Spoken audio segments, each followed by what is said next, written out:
Now we have in Europe this threshold. Above 1,000 euros, you cannot pay cash. If you do, you are on the grey market. So you take your risk. You get caught, you are fined, or you go in jail. So you go to jail for spending your own money if they don't control it.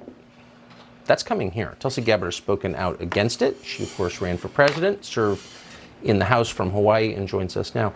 Congressman, thanks so much for coming on. Thanks, Tucker. This is so dystopian, you'd hate to think it could ever come here. You think it might?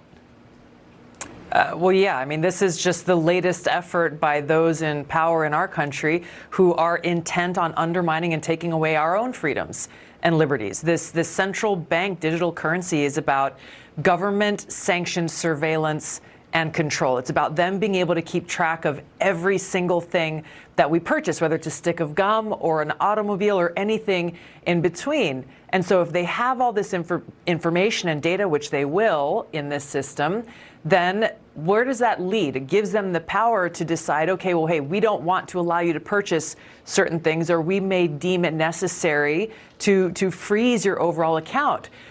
This power and what they can do with it, it's not something we have to imagine. We've already seen how Democrats in Congress, Elizabeth Warren and others, are pressuring credit card companies to code and keep track of any purchase that's made at a store that sells firearms.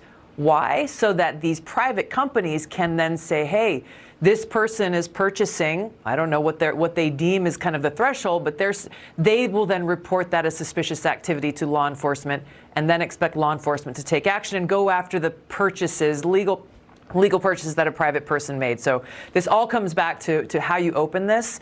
Once we give up our economic autonomy, we no longer have freedom. Once we allow someone else to control our wallet, they then control our freedom.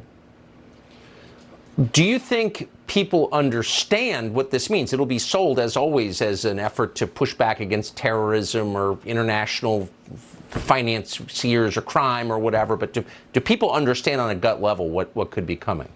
I don't think they do, and it's understandable, because if you listen to what the government is telling us, like with all of these other things, whether it's the Patriot Act or the Restrict Act, they're doing the very same thing with this, saying, hey, this is for your own good.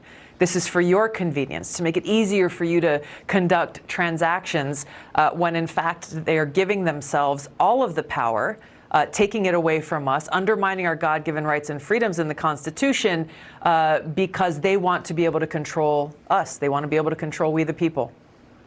So nicely put. Tulsi Gabbard joining us tonight. Thank you so much for that. Thanks, Tucker.